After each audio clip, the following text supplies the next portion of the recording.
Hi, it's Josh, your Goth Fragrance Bestie. I believe perfume is a language that speaks to us, not in words and colors, but in emotions and memories. In Goth Fragrance Dialogues, we'll be listening to the people who channel and craft that language for us. In this episode of Goth Fragrance Dialogues, we'll be hearing from James at Filigree Shadow. All right. Thank you for sitting down with me today, James. It's really full circle to actually sit down and chat with you, because your discussions around perfume as a community is what kind of pushed me into figuring out where I wanted to be. Oh, wow. And ultimately developing Goth Fragrance Dialogues. So it's a pleasure to sit down with you. Ooh, well, thank you. Yeah, I like to start with the same question for everyone. Okay. Which is, what is your first memory tied to scent? Man, that's a great question. I want to say as a child, I don't even remember why we were allowed this, because I know my mom was deathly against sugar cereal. But for whatever reason, in the house, there was a box of Cocoa Puffs that were done by that same brand where it's like Count Chocula. That was it.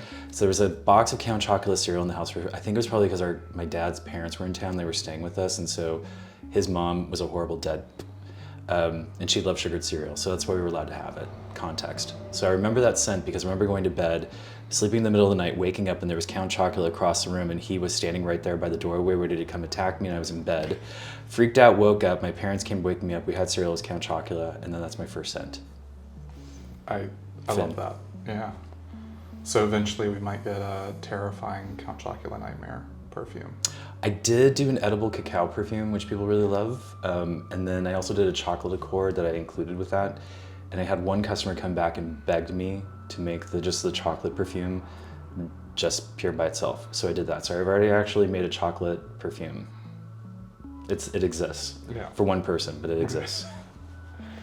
So talking a little bit about kind of your personal journey and the brand genesis, can you share your journey into the world of perfume and what inspired you to establish Filigree Shadow in 2013?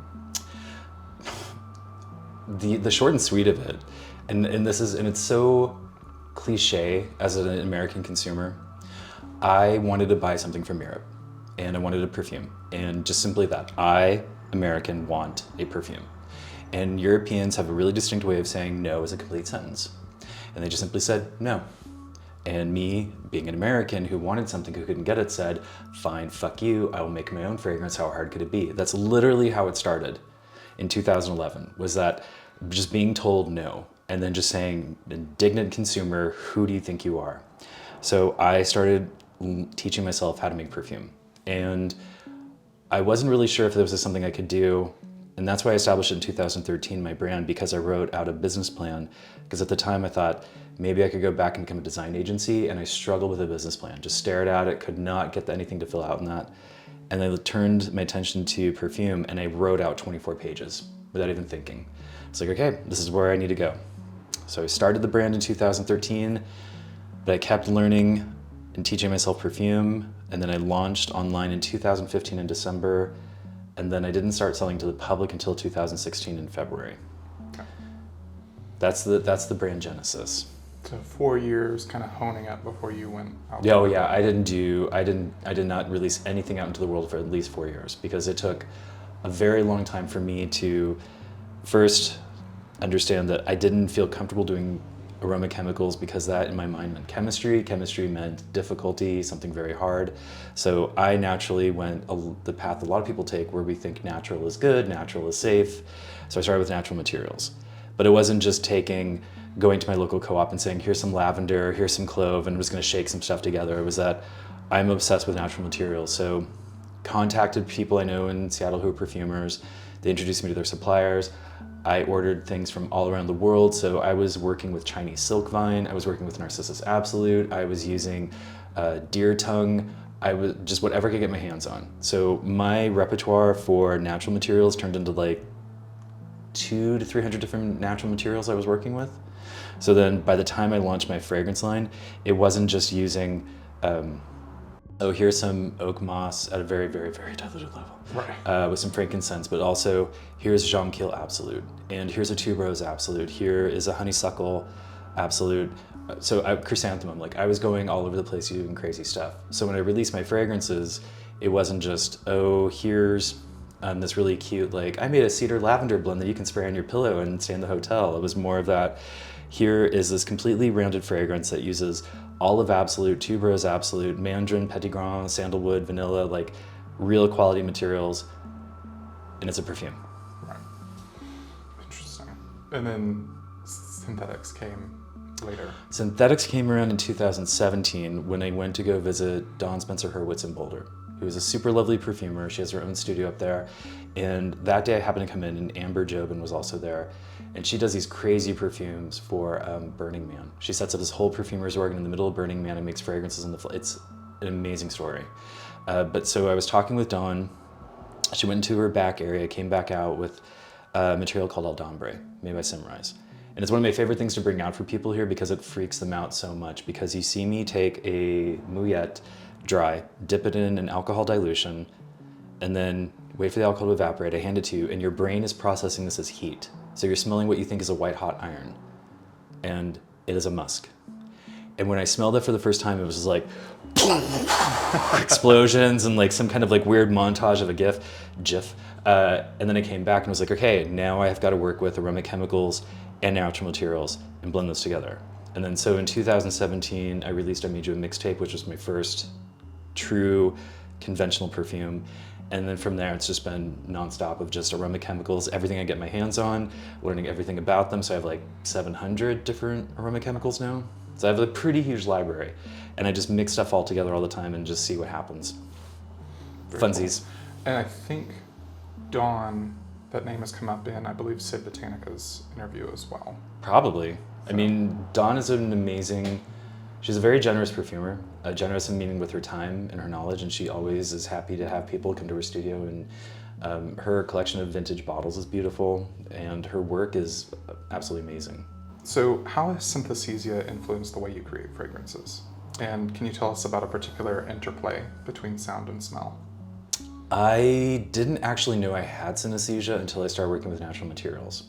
So in the process of learning about perfume, I was collecting natural materials nonstop. And then my brain all of a sudden said, this is a vocabulary. And I would smell things and my mind would say, this is a note. And then things would interchange. And then I'd be singing something and all of a sudden my brain was like, oh yeah, that's linden blossom, that's mushroom, that's oud. And I couldn't shut it off. And it was one of those moments where and I've told this before, but it is true. I was driving to my day job.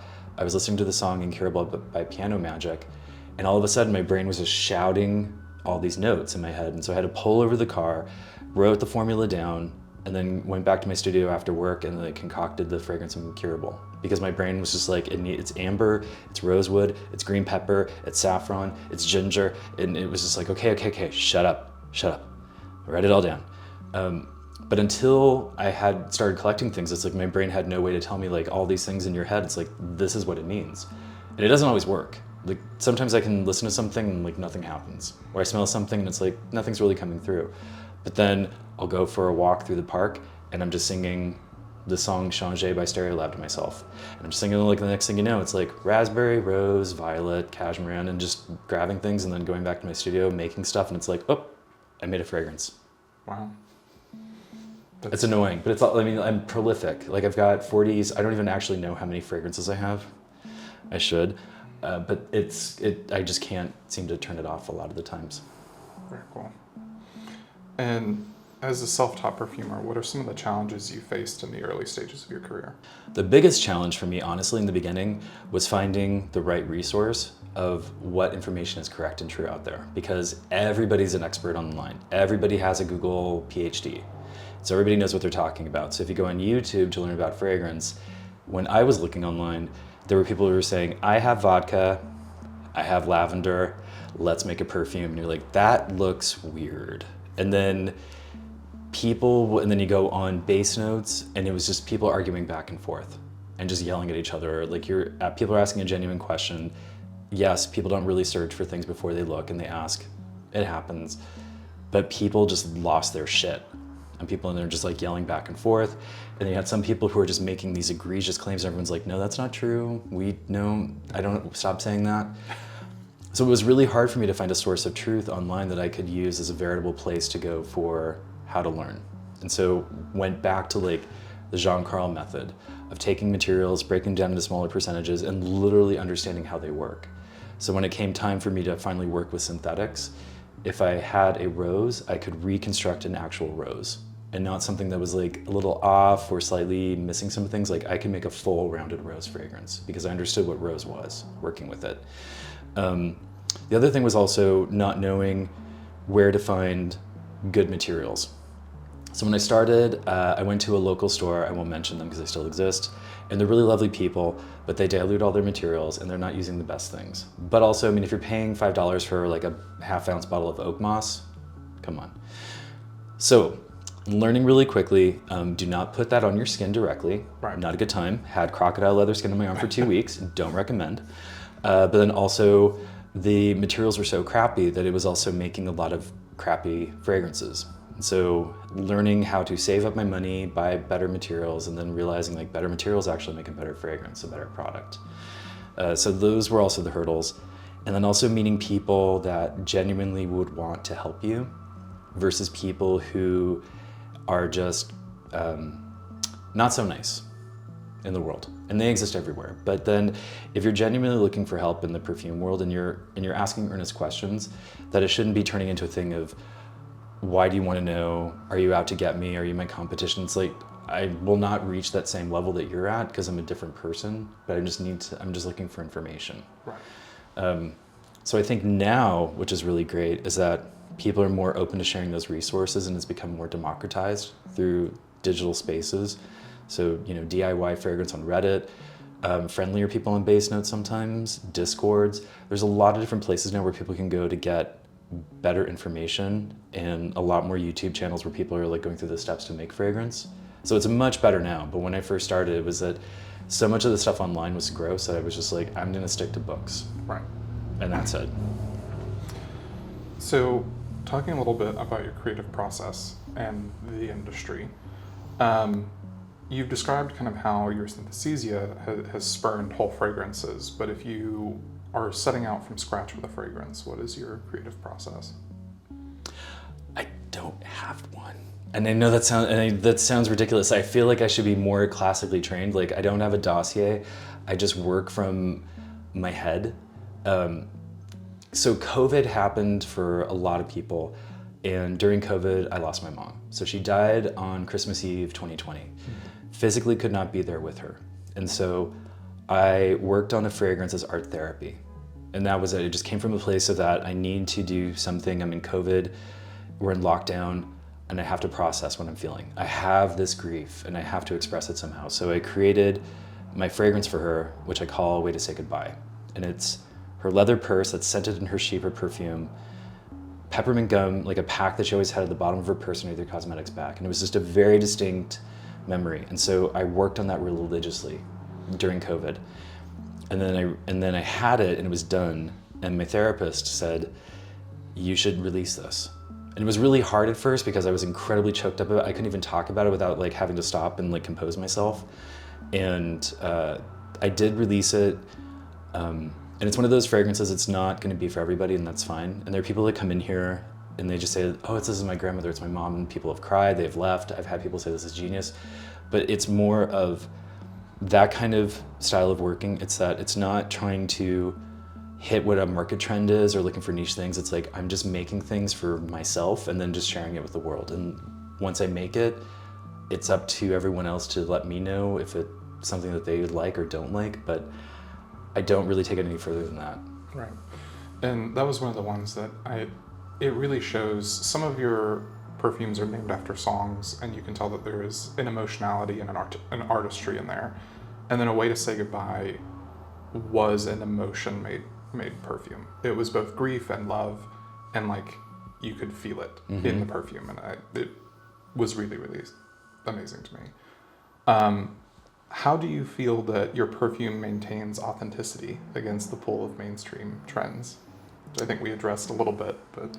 So I was approached by the National Nordic Museum in Ballard, and they wanted me, also during COVID, could you make a fragrance for us? Like, yeah, sure, that sounds like fun. There was no formal contract, there was no legal agreement, like literally just a museum reaching out to me saying, would you be interested in me saying, yeah. And the only requirement they had was that they wanted Arctic time in it, to have some imprint of a Nordic culture in there. And so I did a ton of research trying to figure out what is Arctic time, what does it smell like, finding samples of it, finding any information on it, and then working on recreating the scent of Arctic time first and foremost. And then once I had that, it's like, okay, let's build around it. Like in kind of yoga, like once you learn one posture, let's just build up. Build Arctic time, envelop it in a Scandinavian forest. And then let's give it some air, so let's have like an ocean breeze around that. And so that's how I constructed it. Brought them modifications of the original fragrance sketch, and then they were like, this is amazing, this is great. And then just launched it that way. And then not knowing how it was going to be received by anyone, it was just, I made this fragrance for them. And then I would drop off orders at the store, and then their employees would say, you've made 3 people cry so far. They came to the store, they smelled the fragrance, and they immediately started crying because they were like, this smells like home. So I was like, so it's kind of my trademark now, where I'm really happy. A lot of times people will come in here and they start smelling something and they just break down into tears. Like yesterday, I have my sign out where it'll say by appointment or coincidence. So she came in by coincidence, and we were just smelling through everything. And my whole thing is that we just hang out, we smell stuff, we talk shit. You're just smelling. You don't have to like it, or you can like it, but you're just here to smell things. And we're going through the entirety of my collection. We get to Sound and Fog, which I made for my husband's cafe, so there's no musical connection to it. It's just my interpretation of a Scandinavian coffee. And she smells it, she runs over to the chair, sits down, and breaks down crying. And she's like, this is the most beautiful thing I've ever smelled. She wanted to like have me spray it on her and take it on a date. And I was like, done. So it's this kind of, where a lot of people might make a fragrance because it's chasing a trend or it's part of a trend cycle, and no shame, no tea, no shade, any of that. I've just never operated that way, because I find that like a lot of the times my audience are people that are looking for sometimes they want more of a personal connection to their collection. Personal connection to their collection. There we go. I like that. Do you ever feel like there's a disconnect between your artistic expression, as you've said, you kind of make perfumes the way you want to represent what you want, and you hope people might enjoy it, versus like consumer preferences and expectations, particularly in the world of like fragrance talk, where certain notes drive trends across the entire industry? It's fascinating to me that I feel like I should be paying attention to fragrance trends when people talk about that, because when pistachio was a big thing, it was that everybody had pistachio and was like, should I have pistachio? I'm like, I don't know. I just never really did anything. I eventually did release a fragrance that has ties to Palestine, and that did use pistachio, but that was for reasons of tied to the agricultural landscape versus a trend. But then I've had young people come in here and they want something sweet and gourmand, and I only have one fragrance that's on the vanilla side. After that, I'm like, I can't help you. But because I do like to collect sample sets from my friends, so this young woman came in, she had a gift card. She's like, I really love really fruity floral or fruity edible things. I can't help you, but I have this collection from this perfumer called Hoshigato, and it's all the things you're looking for. So it's like cereal milk, it's strawberries, it's blueberries. Let her smell that, and she was like, oh, like she found Jesus, and it was like, done, off you go. Enjoy this. There is something, we'll tag Hoshigato as well, the fruity, Amber. The way it is fruity pebbles and almond milk, and it is not a perfume I gravitate towards, but like the whimsy of it is just amazing. I have people come in here, and like I had a guy, he had recently divorced. He was an engineer from Microsoft, and he was single and ready to mingle, and he wanted a signature scent. Came through here, we smelled everything in my collection, nothing was hitting.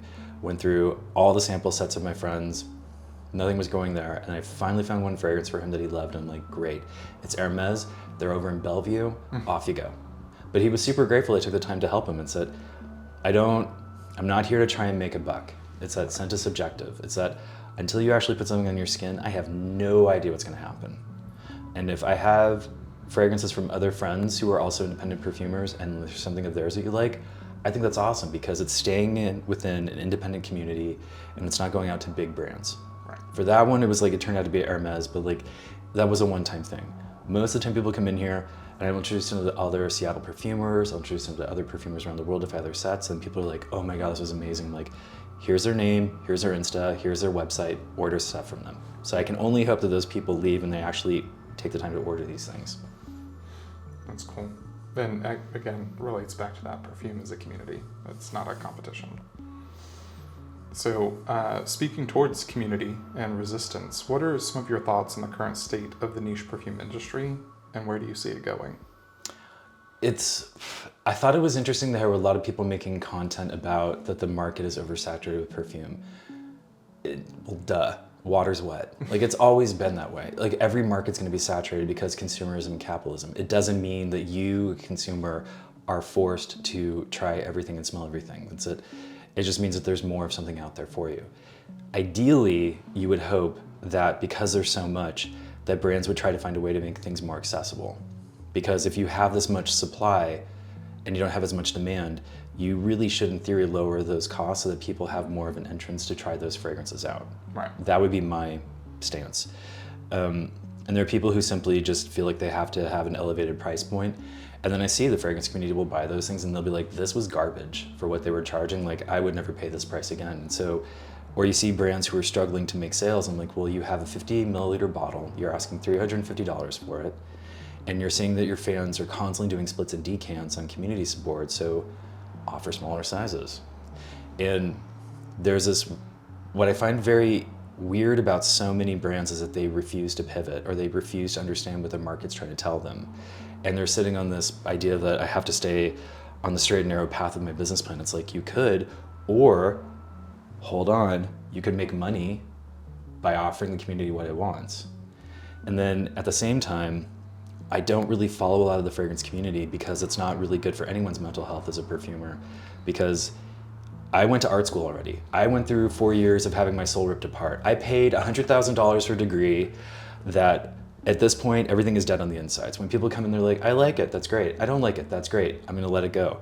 But there are perfumers I know that are constantly scouring their reviews and looking on Fragrantica, base notes, and seeing what people say. And it's like, for God's sakes, get off that. Like, that's not good for your mental health. It's not a space for you. It's a space for fragrance enthusiasts and collectors. You're neither, you're a perfumer. Stay out. Right. Like, that's their space. If you're in there and you're wondering why your mental health is deteriorating, yeah. Come on. If you want honest feedback, maybe ask a few people that you believe, not who are. And then like my last thing that I think is, and again, I'm just looking at this from an outside observation, and I get it, like, we're all trying to make a buck out here. But then you see a lot of the brands will send out free sets to people to like review, and then you get the Instagram reviewers. And I've talked with LC, and we had a long conversation about the necessity for a lot of brands to have influencers, which I agree with. But then you see everybody's talking about the same content, to where it comes to the point of like, is Kayali a niche brand, or are they just a really big brand trying to make themselves a pure niche? And I'm not saying that to be demeaning in any way, shape, or form, but it's just an observation of that. If you see everybody talking about the same thing, after a certain point, it's like, it just says PR. It doesn't tell me anything genuine, even if they're saying it was gifted. Cool, but everybody's talking about the same thing, so we're all just on this like coastline of trends and such. The only time I've ever seen a brand send PR out to people and it failed, was it Future Society, where they did that whole box thing and it was amazing. Crazy. The packaging was beautiful. I was like, this is insane. I love this thing. But then when people reviewed it, they were like... Yeah, I mean, I also recall that, and I was like, the first thing I thought was, wow, that's an amazing package. And I was like, that's really wasteful for one bottle of perfume. And then when people actually started speaking about the perfume, they were like, I don't really like this. I don't really get what's going on. And you can put this in the interview if you choose to, editor. The thing that I don't think a lot of people remember, especially if they're reviewers or they're influencers, that if you follow me and I followed you back, that when you do your friends only posts on TikTok, I can see that. I can see what you're saying, so that a lot of the times, I think what needs to happen, me moving forward, is that if you're an influencer, I'm just not going to follow you back and maybe just kind of control off, because when I see you talking behind the veil of brands and other people, it's like, ooh, yeah, that again, like, that's not my space. I shouldn't be here. But also, it doesn't really do you any good when you're trying to then go out and like reach out to those brands, and it's like, girl, Yep. There is an interesting give and take between the honest reviews of products, especially new releases, and that like PR hype train. And there's an ongoing, we won't solve it between the two of us, but there's the ongoing conversation in TikTok of, you know, it de-influencing, and are the influencers being true and honest. And like anytime, a few of the brands that have sent me things, I'm very upfront in the messages before they ever send a package is, if you want me to tell you how I feel about it, I will. If you want me to make a video about how I feel about it, I will. But I won't film a video saying what you want me to say. And there's only been one person that when I gave them feedback, they blocked me. So. Shady. It's hard to, there's a friend of mine who's he's a fragrance evaluator for Olfaction in the UK, Nick Gilbert. Love him. He's like one of the most fabulous people on the planet.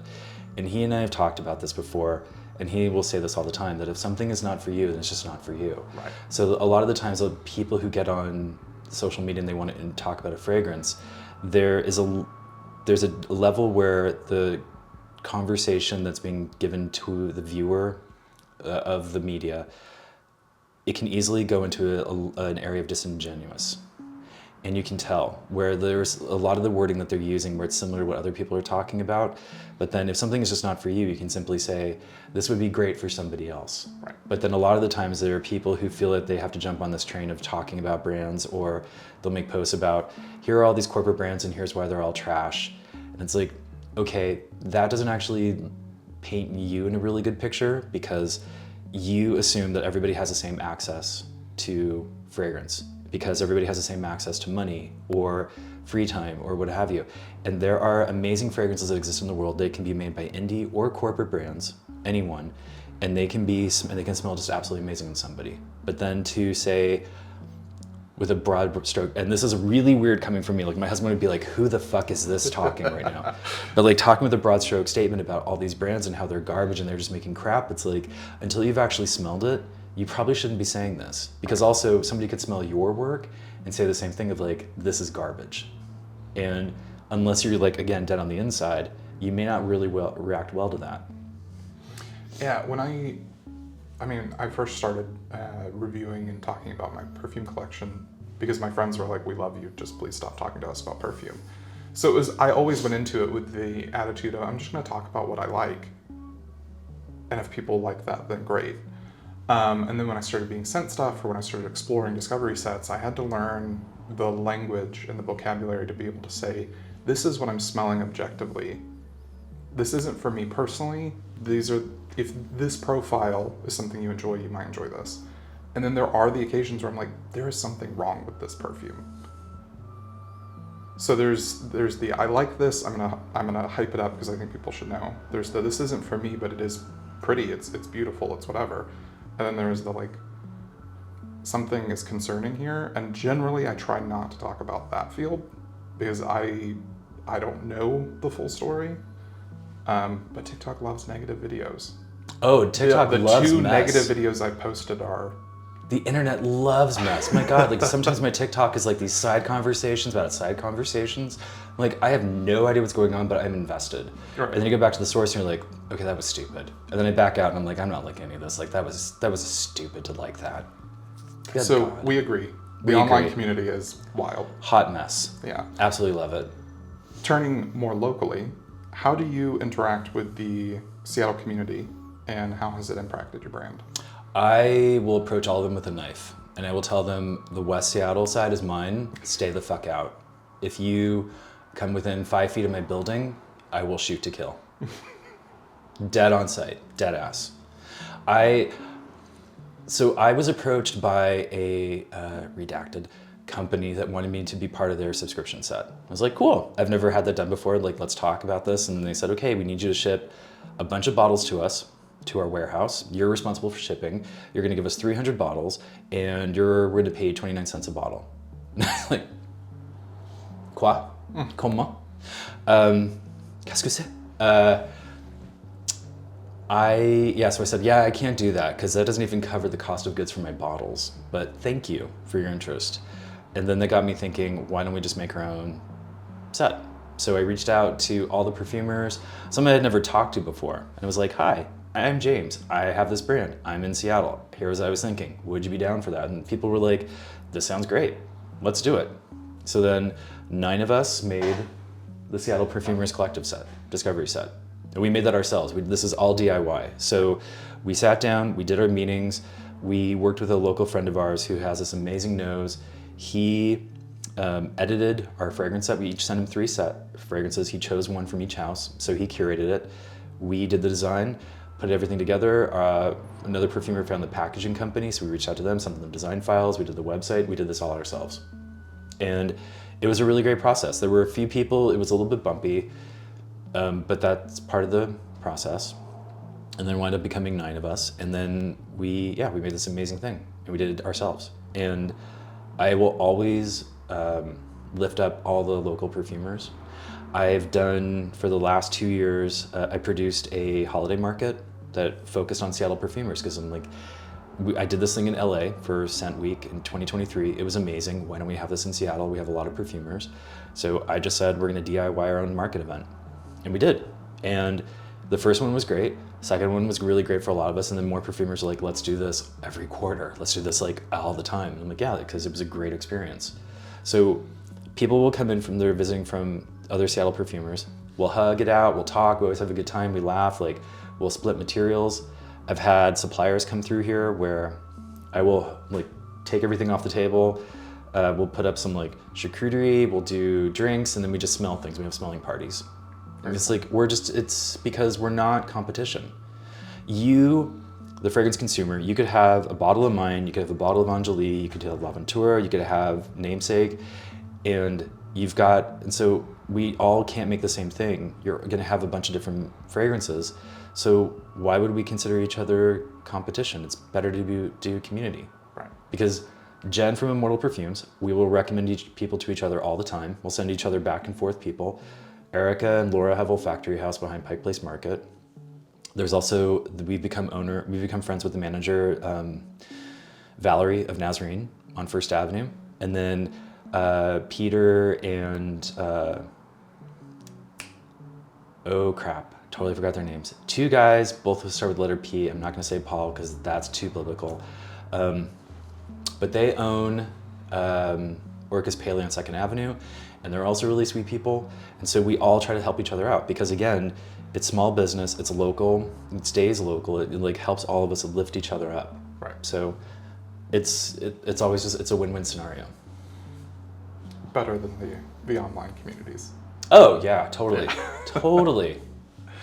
So you've never shied away from making powerful statements and using your brand as a platform for action. Can you talk a little bit about your ethos around perfume as a driver of social change?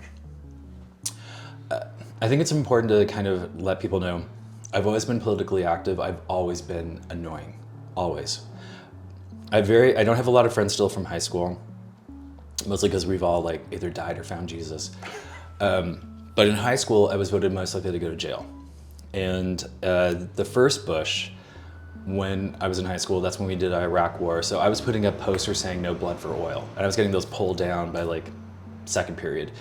They would bring in Domino's for pizza day. And I would send out flyers to people, let them know that the CEO was donating to Operation Rescue, anti-abortion group. And then they were like, James, get your ass into that. Like on like the PA system. James, principal's office now. First 90 minutes. It's like I've always done this, but it's been, I was radicalized as a child in 7th grade by my social studies teacher who would tell us about supply and demand. He was telling economics, and he was citing dairy farmers as an example, where if they produced too much milk, they would simply just dump the milk. And me growing up, not having a lot of money, my mom like being on welfare to like raise 3 kids and then like living off powdered milk and like government beans and cheese, to have someone tell you that like food that could have been given to other people was just literally dumped into fields, that from that point that just radicalized me for the rest of my life. And so I've always been politically driven with my fragrances because again, I'm not really doing this as a commercial enterprise where I'm really just trying to push fragrance to like make money and sell. I'm doing it more of like art and activism because it's just been part of who I am. So creating fragrances where I can do good in the world in some way, that's more important to me than just trying to make $1. Like being here in Seattle, recognizing that this is ceded territory from the Duwamish. So I pay real rent every month to the Duwamish people. And then percentage of my annual sales, a friend of mine started an animal sanctuary in Colorado. So I donated 1% of my annual sales to her organization to help foster animals. And then so I also created a fragrance, it was inspired by Muslim gods, and it was called Resin of Joy. It was an oil-based perfume, all natural. And every bottle, 100% of the proceeds were donated to the White Helmets, Syrian Civil Defense. After Roe v. Wade was overturned, I got really just pissed off at what happened. And so one of the things I learned early on is that the only way for me to get rid of this anger is to do good. I have to help somebody else because that's the only way to get rid of this anger in me. So then I created Laughing with a Mouthful of Blood. And I donate the proceeds evenly between the Bridget Alliance, so it helps like a national abortion network provider, and then LGBTQ Center in Tennessee, Just Us at Oasis Center. Because they have the worst laws in the books for queer youth. And so they've sent me pictures of their queer prom, and I'm bawling in front of my desk. It's like beautiful, young queer joy. And then I released To Bring You My Love, and all the proceeds go to ANERA, which helps the people in Palestine, Jordan, and Lebanon. My friend Rachel, her son was born with Charge syndrome, and so I made a fragrance for her where I donate the portion of Through the Dawn. Like $10 of every sale goes to the Exeter Deaf Academy in the UK. So for me, it's not necessarily about trying to capitalize and just make a lot of money and just be Scrooge McDuck. It's if I have the ability to make something in the world and take a part of that and give it out to somebody else, that's amazing. And the crazy thing is that I know a lot of independent perfumers who do that. Like my friend Heather, who owns Olo in Portland, she works with a lot of youth communities in Portland. Money that comes in, she donates it out to other organizations. There are so many other independent perfumers I know who donate portions of their profits to help people. I've never seen that at a commercial brand or a larger brand. So I think that's also another amazing thing about people supporting independent artisan perfumers. It's not just you acquiring something that smells really beautiful that makes you happy, but a lot of the times those same brands will help other people. So again, it's this kind of win-win scenario of capitalism that it doesn't just have to be a transaction of that you give me money, I give you a perfume. It's that there can be a transaction that also seeds out to other people who need it. Right. Which that to me is that's just, yeah, that makes perfect sense. Why wouldn't you do that? I know Samar and Rook also.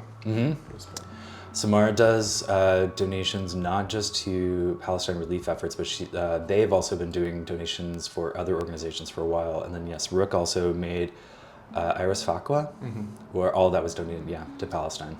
Yeah, there's something about my perfume budget is my hobby, and then I have a separate budget for causes. And if it's a perfume that goes to good things, it counts as both budgets, so I can just anytime I see a perfume that's doing good, I'm just yeah, sure. Got it. Easy. I'll figure it out afterwards. So, some personal insights. Just as you've used your perfumes as a platform for action, you've also used perfumes as tributes to your loved ones. Do you find these scents to resonate with your audience in a similar way to the emotions that you put in them? I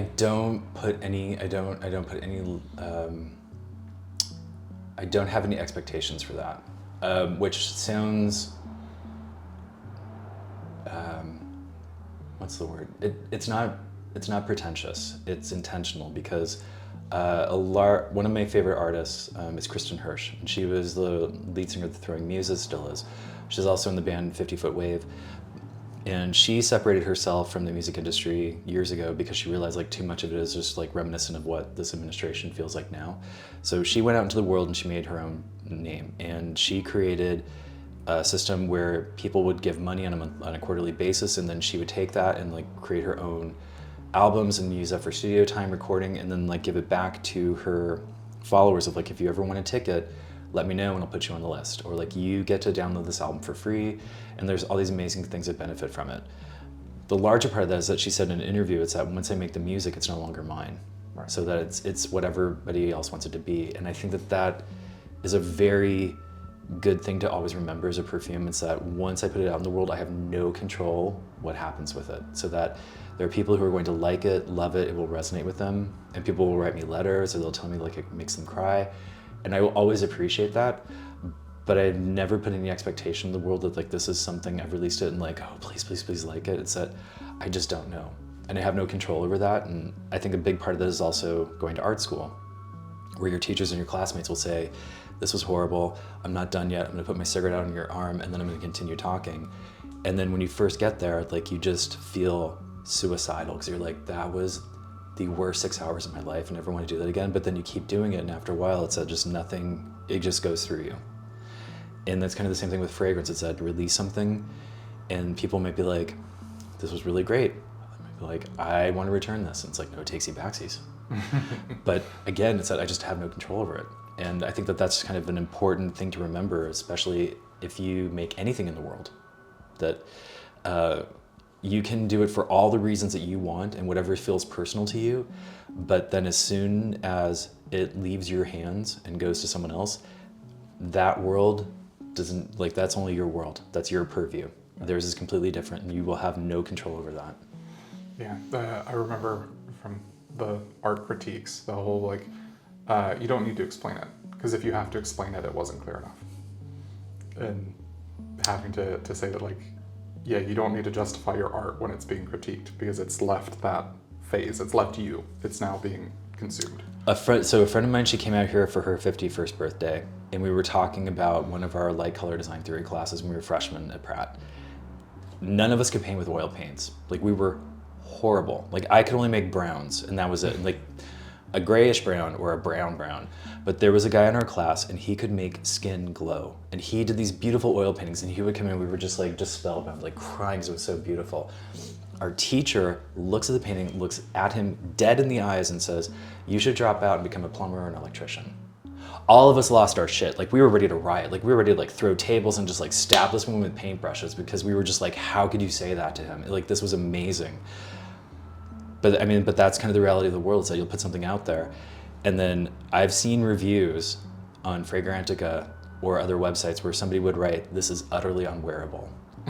Or perfumers will talk about how Luca Turin would would criticize their, I maybe shouldn't say this, but who cares? So Luca Turin and Monica Sanchez, wrote their review books of perfume. And he would destroy brands in his book. Just absolutely just rip them apart. And a lot of the times people would have these private conversations on Facebook where they were like, well, there went my business. That was great. Now no one's gonna buy this because he just called my stuff utterly like dreck. And then other perfumers were like, well, that's a critique and you have to be okay with that. And you know, that's just part of being in the business. And I think that that's also the thing of that you really have no control over what you produce, and that it goes into the world and people could simply be like, I love this, and other people can be like, I want to bury this in the ground, spit on it, I never want to talk about it again, I am so mad that I spent money on this, and I'm going to go like shoot up a mall now. Don't do that. Don't do that. So how, with all of what we've talked about thus far, how do you stay inspired to continue to innovate with your fragrance creations? And you recently did an edible perfume, so there's innovation still happening. Ayahuasca, lots and lots and lots of vision quests, spirit quests all the time. So everything that I've done is completely organic because I had no clue what I was doing, and just like a Taoist kind of exercise. Just go with the flow. Don't fight the current, just go with it. I did a bunch of perfumes when I first started. I didn't think that anybody would pay any attention to it. Like, nobody would give a shit. Like, I was selling into the public in a weekly market in Fremont every Sunday. Rain or shine, I was out there. Most of the time it was rain. And I had my natural perfumes. I had people come up and they would say, do you have any lavender oil? And I'm like, I don't do that. I had a woman walk up, she looked at my table, looked at me and said, I don't care for perfumes, and walked away, and I was like, thank you. Yes, ma'am. And then little by little, I had people come by and they were like, you're the perfume guy. And then people were like, you're the guy who does like all these 4AD bands. And so like all of a sudden, people started gaining an interest in me.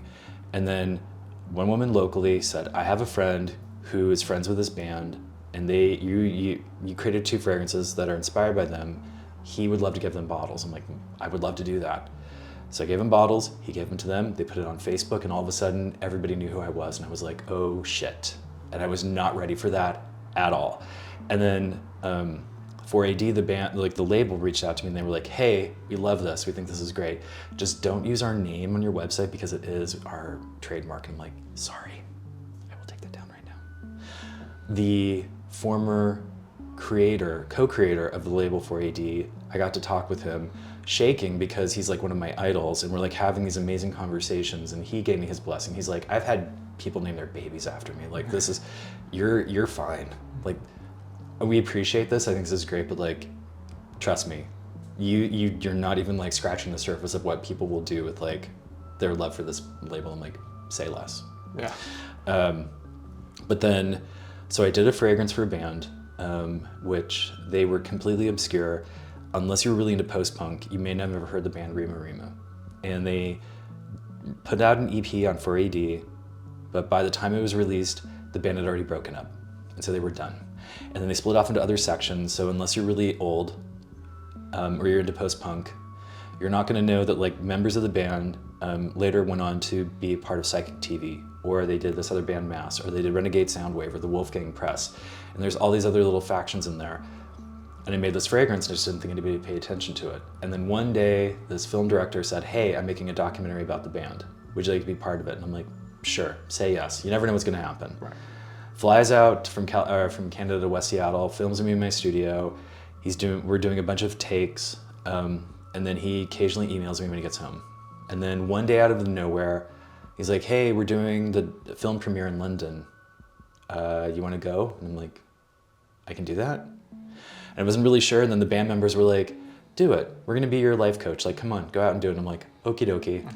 So I fly out to London, and I'm sitting around like my rock royalty, and I'm like, I am anxiety overload, shaking, sweating and like, oh God, oh God, oh God, oh God. Super classy the entire time, of course. Like, I'm just kind of totally composed the entire time. Spiritual. Like, yeah, just spiritual, looking amazing. But then a guy who does podcast series with different artists that in the alternative world, he reached out to me and he's like, hey, can we do a podcast? I'm like, yeah, sure, no problem, because he talked to the bands from Rima. And then a rock artist who was in the UK, and he was in a band literally called Perfume in the UK. They would do these perfumed albums in the 90s. Like if you bought something, they had it scented with sandalwood or your Lang Lang. He did a podcast interview and he told the host, David, he said, I want to get in touch with James Elliott. Like, get me in touch with James. I want to talk to him. So then David like puts us together. I'm talking to Mick. He's a super lovely human being. And then I didn't have the time that I really wanted to invest in it, but I still made sense for him. So like he's releasing, he, a series of albums, and they're all going to be scented with scent strips that I made. So I made a cherry blossom accord. So you're gonna smell cherry blossom when you get that cassette. I did a May rose, snow and ambergris, and then I did a sweet grass. So you get all these different scent strips to come with your albums, and like all that happened organically. Just not me pushing and pulling, just being like, yeah, sure.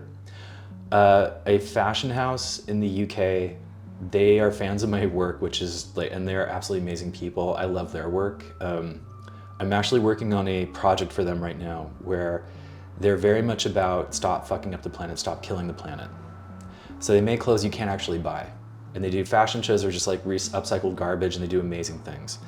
And I'm working on a fragrance right now for them, and it's a project where I'm gonna send it out soon, and it uses invasive species in the UK.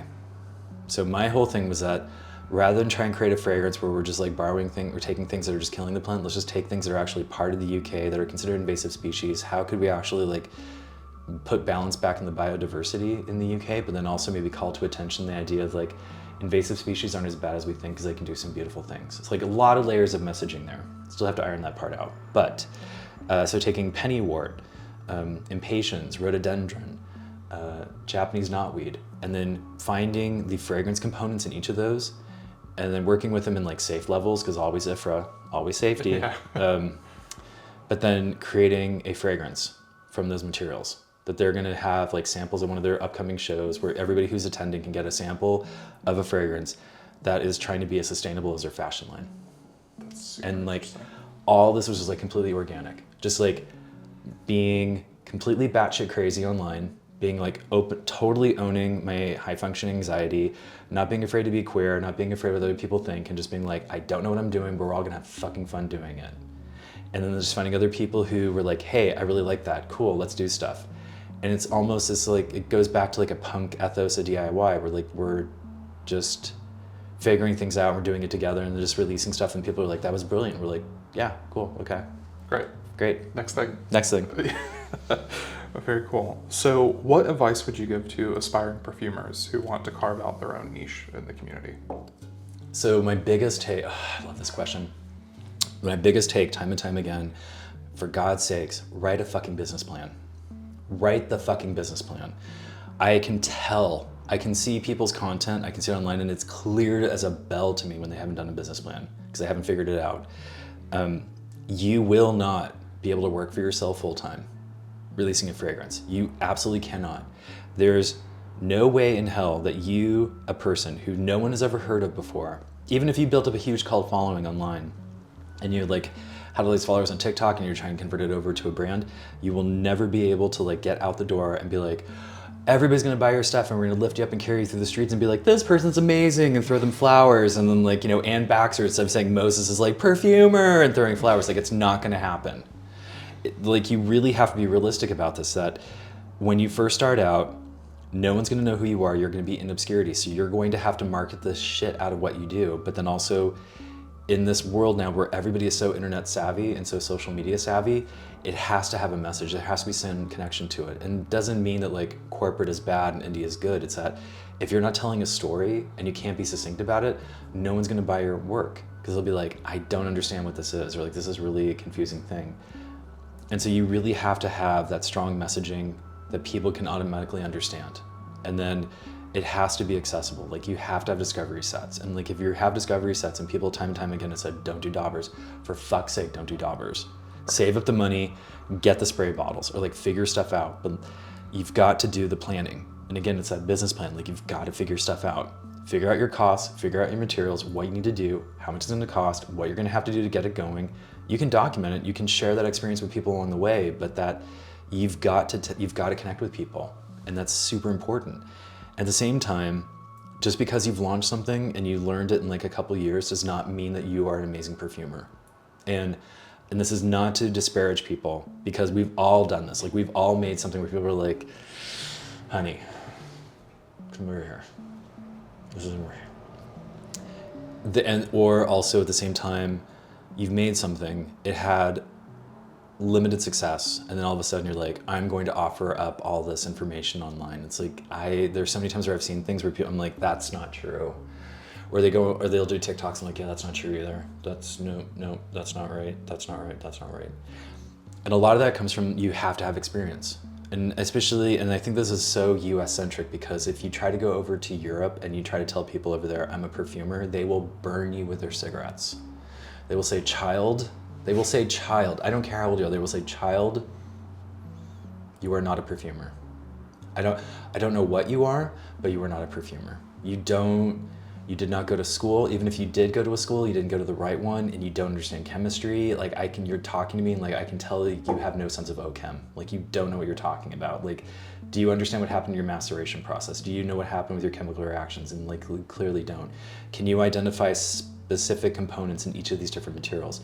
No, you cannot. If I handed you 6 lavenders, can you tell me where each one came from which region, how it was harvested, and where it was grown?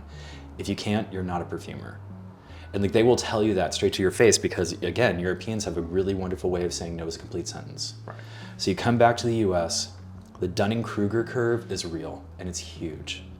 And for a lot of people who are out there, that if you don't know something, don't claim to know it. And that's okay if you don't know it, and that's totally fine, but like, at least own that part of it. And I feel like that's such a huge part of this community, that when they're trying to do things, especially in certain spaces, you're like, that you're so close. You're so close. But like, come back. And there are people who will help you. And if you ask for help, people will genuinely help you, because there are people out there who really do care. And there are a lot of people who don't, and a lot of them are assholes, and you're gonna find that in any industry. It exists everywhere. but that if you're genuine about what you're trying to find out, people will take the time to help you.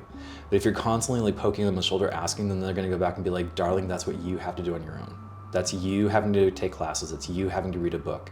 Not doing a YouTube tutorial, not doing a base notes thing, but like you have to sit down, you have to take the time to learn things. Right. Do the business plan and learn. Have a business plan and learn. Fucking have a business plan. Fucking have a business plan. Like, just the sheer, and then also, my biggest thing also, also, inclusivity. That it's really great if you've got amazing packaging, but then also, I gotta stop saying also, I'm so sorry, editor. A lot of my original packaging, I did this where people, because I wanted to make a really snug box. Right. And so I work with this family-owned company in China, love them, they're super awesome people. But I had a lot of feedback from people like, I have a hard time opening the boxes, and and the flaps are really difficult, things tear apart, and I want to keep the box. So then after I went through everything that I had, I then worked on new packaging where you could open it up with one hand. Right. And make it accessible. And I think that that's also a really big thing for a lot of brands, of that everyone wants to find a way to stand out, but I would say you have to, and I just saw this on a TikTok and I thought this was so great. If you reach the margins, you will always reach the center as well. If you can reach people to make something inclusive, you will always include everybody else with that. And I think that's also a really big important thing for people. If you're making a brand, you have to try and make it for everybody. Make it inclusive, like make sure people can open it, make sure people can interact with this. And then also the biggest thing, aside from having a business plan, learn your fucking safety. Learn how to do things safely. The thing that drives me crazy, especially in the marketplace, is that there's so many independent brands that they don't know what they made. That they will go on base notes and they'll be like, I learned how to use ISO Super and Ultrazor, and you're like, that's awesome. Do you actually know the breakdown of the components in your fragrance? Do you understand your allergens? Do you know the percentage of those things? Did you work with any allergens or specific materials that will oxidize in your fragrance, that you have to use something like BHT or a similar antioxidant to like stop the oxidation in your fragrance? Do you understand how to do these things? And if you don't, stop what you're doing, stop trying to like educate other people online, go back to high school. You're a beauty school dropout, girl, go back to high school, grow your hair is pink, figure this shit out. But that there are also rules, like the FDA says if you have to have packaging, put it on the bottle or put it on your outer packaging. If you don't have that, you're not doing things correctly. If you're not listing your allergens on your website, you're not doing things correctly. And that's my biggest draw for people. That's my number one complaint, is that if I don't see that information on your website, I'm not gonna buy your shit. Yeah. I don't care how amazing it smells. If you can't demonstrate to me that you understand the properties of the materials you're working with in a way that's going to like demonstrate safety and consumer safety, I'm not gonna buy your shit. Straight up. And like that's just, and so again, you have to know how to do things. And if you don't sell it just yet. Take the time. When you've got that stuff ready, then launch it. But if you do this stuff at the beginning, it's like, I'll wait. Let me know when you got your shit together. In the meantime, we're gonna focus over here. So business plan, learn, inclusivity, safety. Four rules to live by. 4 rules to live by. Love it. What legacy do you hope to leave in the world of perfumery? None. I do not desire legacy at all. I do not care.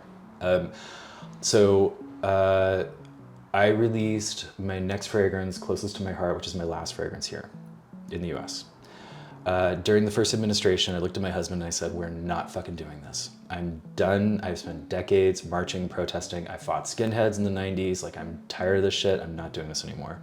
So we've been working on trying to figure out a way to get the fuck out. And tried for years, a lot of different ways. Asked a lot of different perfumers. A lot of things were saying no. So then saying, all right, we're gonna try and go to the countries. And the countries were like, nope, we're not gonna do this. We're not gonna work with you. I'm like, great. So then talked to a few different European countries and they were like, sure, but, or yes, but, and then another one was like, yeah, we can totally do this. So now I'm waiting for my application to come through with a professional application. When that's approved, we're applying for our visas. When those are approved, we're leaving. And we're going to Europe and I'm starting over. None of these fragrances will come with me because I have to build all of them from scratch again. I have to get them all tested for EU safety. They all come with documentation. There's a whole process. It's like $1,200 per test for each fragrance. So like I have to start over. And I'm learning a new language, starting over from that. And I would rather do all of that than stay here and deal with this shit all over again. And we'll just watch my rights erode away and just constantly being like, fuck this place. So I'm not leaving any legacy. It's at one point I'd be like, this is all I have left, guys. So if you want these fragrances, buy it, because they may never come back again. But that's what Perfume's ephemeral. Right. And then I'm gonna start over in Europe, and I have no idea what fragrance I'm gonna make first or what's gonna happen. And then it's two fags living in Europe, and like maybe I'll sell it off, maybe I'll drop dead, and like who knows with the store. But like it's not so much about legacy, it's just about I think especially for being in the queer community and growing up in that space for so long, that there are so many there's so many things you had to change about yourself to fit other people's expectations, that you were constantly having to put yourself second to put someone else first. And it gets to a point where I'm no longer going to set myself on fire to keep someone else warm. So for me, it's not so much about legacy, it's more about me making something in the world and then just making it because I could. And then if people enjoyed it, that was really great. And if somebody has a part of that that's like a memory of them, like that's super awesome. But like we all die. Like maybe I'll be in Wikipedia, I don't know. But like at one point people are gonna be like, he's a dead fag, he's an old dead fag. Like, and he made something. And like I might be in a book or I might not, but that I have no control over that. So all I can do is just do things for myself and just do things because I can, and not worry about accommodating other people. The most punk attitude. The most punk attitude. Like you just go down in flames. Like a flamer going down in flames. Like what could be more poetic than that? Very cool. I appreciate it. So thanks again for sitting down with me. It was very insightful. Can you let us and the folks know where to find you both in person and online, at least for now? For now.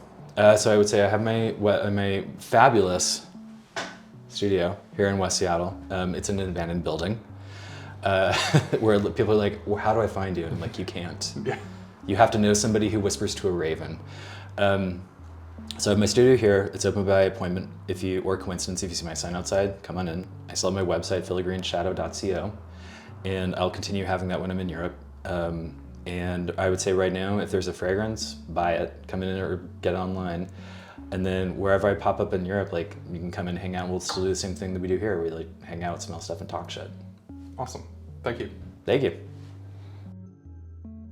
And that's a wrap for today's episode of Goth Fragrance Dialogues.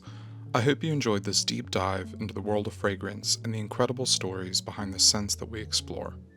As always, if you want to learn more, be sure to check out the links in the description for more details and ways to connect with our guests. And don't forget to support their work. It's all about celebrating creativity and passion.